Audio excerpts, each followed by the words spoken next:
Okay, and still, I mean, since I still have time, I will record my Sunday na din, which is, I'm guessing, gonna be quick because nothing really happened. Sunday, I woke up pretty like just in time. Well, probably got up just in time. And Dad knocked on my door pa before he left, I think. Na, oh, siya, anong oras na? Okay, yan, nagising na ako. So, kasi Daddy and Julius Daddy's pack up, tapos si Julius is apprentice, so they left early. It was me. Like, di ba, I went to bed late, and I got home late, so I wasn't able to prepare my clothes. So, after kong mag-toilet and maghilamos, I had to straighten my hair pa and pick a cloth to wear. Dad called me na, oh, Shane, pumunta kayo dito sa church ng maaga para maalalayan ko si mama mo umakit sa stairs. Sabi ko, okay. It was just 8:30. 8:40, Mom was already knocking sa door. I was straightening my hair pa din, pero at least I already have my clothes on na I picked. I was straightening my hair. Mom knocked. Shane, anong oras na tara? Bro, 8:40 pa lang. Sabi niya, sige. Hindi, ini-short ko pa rin yung hair ko. I think, hindi pa ko finish sa damit ko nun kasi hindi ko mahanap yung black kong skirt na I wore nung Friday, I think. And wala yun sa mga nilaban na damit na binigay nila sa akin. So, I went to their room to grab it. Wala na si mama sa room nila.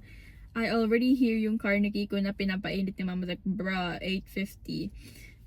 She was like, kasi sabi ng daddy mo, tutulungan niya akong umakyat sa taas. Sabi ko, bruh.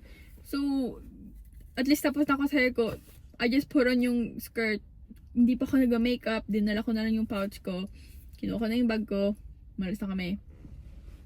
We got there 8:55, 9 something. Kinuha ni Julie si mama. I stayed in the car to do my makeup because, bro, I look ugly. I look really crusty. I was just in my car doing my makeup. Tapos, nakikita ko na sa dumating ganun. Nakakit na ako ng mga around 9:25 something. That's when I finished my makeup, diba? So, umakit na ako. Yun na, kumanta na, ganun. Tapos, they did not announce that we were gonna have a youth. So, no one's, like, expecting it.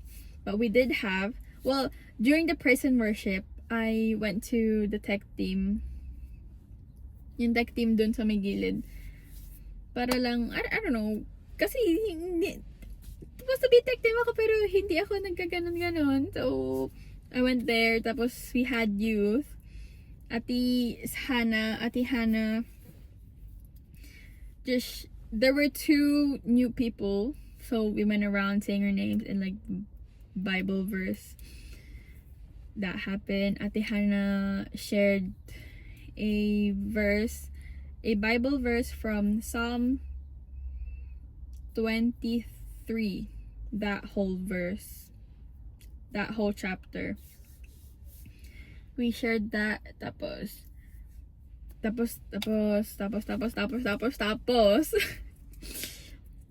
yun, after nun, kasi narinig namin na tapos na yung lesson sa labas, so lumabas na kami na may nag-share lang sa harap na lolo na, which I was like, oh, miss ko na si lolo. And he was saying na, oh, babalik na sila ng Pilipinas, ganan, and he hopes na makabalik ulit sila dito. Tapos nagpapasalamat siya. Like, he was crying. I was like, oh my gosh. Like, I was on the verge of, like, crying too. And I was like, I wanted to give him a hug, ganon. You know me, really emotional.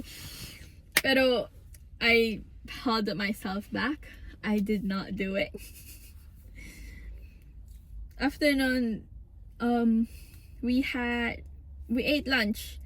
Our lunch kahapon ng Sunday is giniling, and it was really good. Even Ella was like, ngayon lang ako may nakakain ng masarap na ulam. I was like, girl. But it was actually really good. But during that,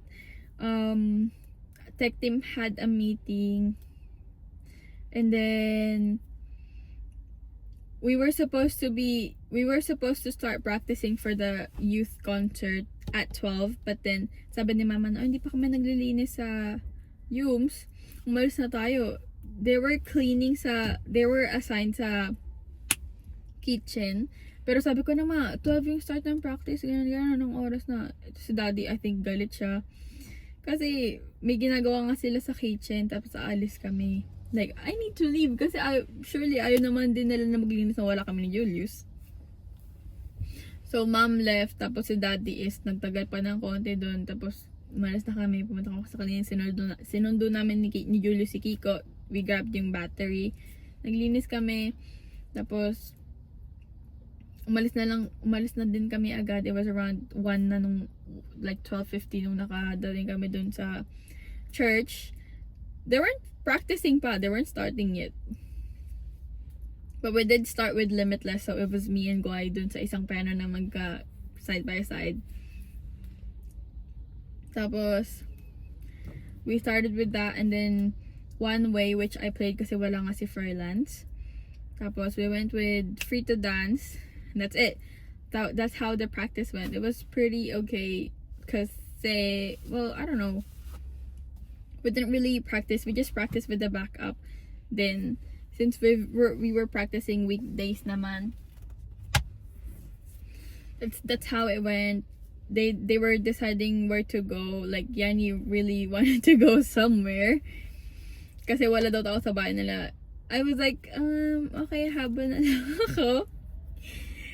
I left. I went home kasi there were so much clothes to fold sa bahay. Tapos, nung nasa bahay na ako, I realized na, oh my gosh, 2 weeks na akong hindi naglilinis ng room. So, I did that.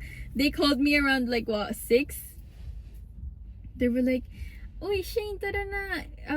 I-ready na naman yung pagkain. Pumunta ka na dito kala Kuya Johnny. I was like, ate, pwede bang next week na lang? Sabi, ikaw, Shane, ha? Nagsabi ka na babalik ka. Sabi ganun ni Ate Hana. Sabi ko, sorry talaga, ate, tinatamad na ako. Binigyan niya pa yung phone kay Liit para siguro, I don't know, convince me. I was like, bro, tinatamad talaga ako. So, binigyan niya yung phone kay Ate Hana. I was like, Ate Hana, I'm so sorry. Sabi ni Ate Hana na, okay, sige, weekly naman tayo, ganito. Sabi ko, okay, Ate Hana, enjoy. So, yun, naglinis ako ng room, nagtupi ako ng mga damit. As in, like, nagpunas-punas ako. I was supposed to do my lab report. That was my excuse, and that was the reason. My reason before I left yung church na kaya ako sabi ko na babalik na lang ako, ay susunod na lang ako, pero I did not do that at all. I only folded my clothes while watching. I was eating bread. I cleaned my room. I even like did my clothes yung